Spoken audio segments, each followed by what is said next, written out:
Regardez, par Monsieur, attendez, exemple, monsieur, docteur Martin, là, qui est en bout de chaîne. Oui, je voulais intervenir dans la suite donc, de l'intervention d'Alexandre Husson, le président du SNJMG, sur 2 points. D'abord, le premier point qu'il n'avait pas pu aborder précédemment, c'est-à-dire le cas particulier des médecins remplaçants. Alors, il faut savoir que c'est vraiment un dossier qu'il faut aborder au travers de cette histoire du Mediator. Parce que le médecin remplaçant a une activité quand même très particulière. Parce que, en tant que professionnel de santé, il est pleinement responsable de ses actes. Et ça, y compris d'un point de vue légal, juridique. Mais à côté de ça, il est tenu par le code de déontologie de ne pas trop, je dirais, s'écarter du mode de pratique du médecin qui remplace. Donc il y a un conflit là qui apparaît entre donc, ce contexte légal qui lui donne pleine responsabilité et un contexte pratique lié au code de déontologie qui l'oblige, théoriquement, à ne pas avoir une attitude complètement différente du médecin remplacé. Et on a eu des exemples qui sont revenus au niveau du syndicat de situations où les médecins remplaçants refusaient de renouveler des prescriptions du médecin remplacé parce qu'il les trouvait inadaptés et pas en accord avec ce que eux connaissaient des recommandations médicales. Le problème, c'est qu'après, ils se retrouvent en conflit avec le médecin remplacé et que ça peut se traduire par une disparition du remplacement. Ils doivent donc retrouver d'autres remplacements. Quand parfois, ça n'a pas été jusqu'à la menace de conflit porté au niveau du Conseil de l'ordre. Ouais, je crois qu'il y a une instance disciplinaire sur un cas en ce moment. Oui, et notamment, d'après ce qu'on a compris, c'était justement, entre autres, parmi les médicaments que le remplaçant avait refusé de prescrire, d'après ce qu'on a compris, il y avait le Mediator. Voilà, oui. Voilà. Et donc, pour dire que si on va chercher des responsabilités, il faudra aussi tenir compte de la situation très particulière des médecins remplaçants. Ça, c'était le premier point que je voulais aborder. Le deuxième point que je voulais aborder, c'est le problème de l'information.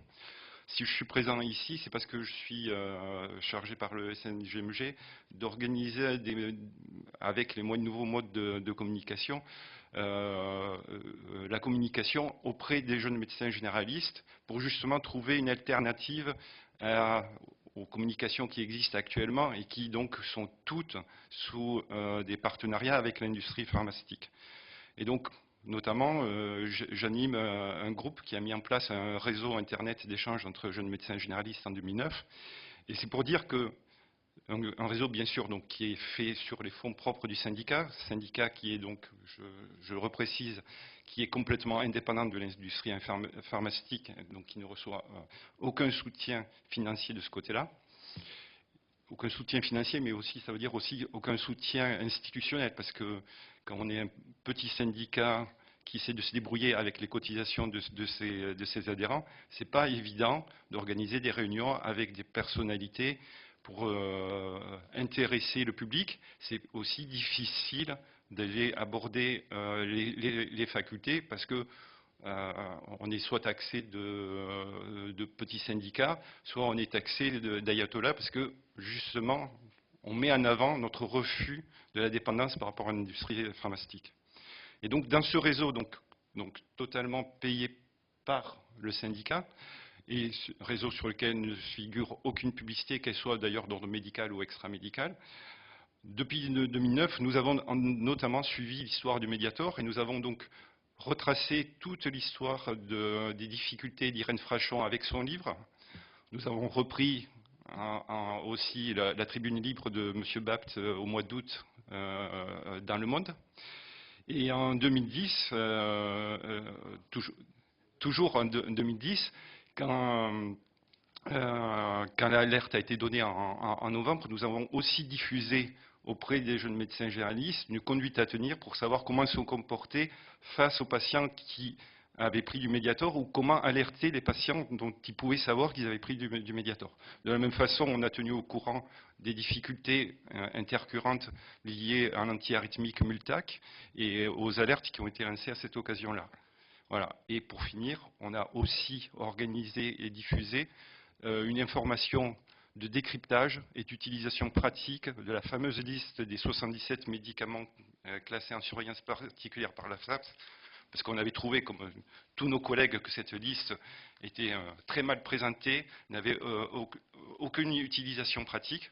Donc en quelques jours, on a retravaillé cette liste, on l'a proposée aux jeunes médecins généralistes, et à titre d'information, on l'a proposée en 2 jours, alors que la DGS a alerté les médecins généralistes de la publication de la liste au bout de 5 jours sur son mail DGS urgent.